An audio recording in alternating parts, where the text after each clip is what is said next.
تاج الدین حقانی طالبان کے سب سے مضبوط درے یعنی حقانی مجاہدین یا حقانی نیٹ ورک کے بانی سربراہ مولوی جلال الدین حقانی کے صاحبزادے اور جانشین ہیں۔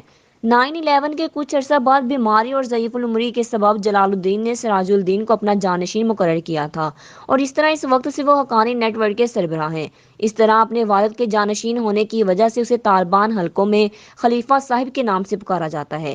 اگرچہ طالبان تحریک کا آغاز 90 کی دہائی کے اول میں جنوبی افغانستان کے صوبہ قندھار سے ہوا تھا اور اس وقت سے اسے قیادت میں قندھاری طالبان کا کافی اثر و رسوخ تھا، مگر 9/11 کے بعد بتدریج افغانستان کے جنوبی مشرقی علاقے کے لوئے پختیا سے تعلق رکھنے والے حقانی خاندان اور اس سے منسلک جنگجوؤں کی امریکہ و اتحادی افواج اور ان کی حمایت یافتہ کابل کی جمہوری حکومت کے خلاف لڑائی میں نمایاں کردار سے سراج الدین حقانی طالبان قیادت میں اہمیت اختیار کرتے گئے۔ سراج الدین حقانی کے پختیا خطے میں مشتل پاکستان کے قبائلی حلقوں خصوصاً سابقہ وزیرستان و کرم ایجنسیوں میں مراکز تھے۔ یہاں انہیں پاکستانی طالبان و القاعدہ سمیت دیگر غیر ملکی جنگجوؤں کی افغانستان کے اندر لڑائی میں حمایت حاصل تھی۔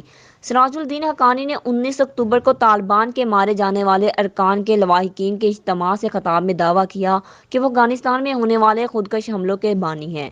سال 2015 میں ملا عمر کی موت کے بعد سراج الدین حقانی کو افغان طالبان میں کئی اہم ذمہ داریاں ملی۔ ملا عمر کے جانشین اختر محمد منصور نے انہیں طالبان کے نائب سربراہ اور طالبان کے ملٹری کمیشن کے مسئول مقرر کیا۔ بعد میں انہیں افغانستان کے 34 صوبوں میں سے 20 صوبوں کے لیے طالبان کا مختار کل بنایا گیا۔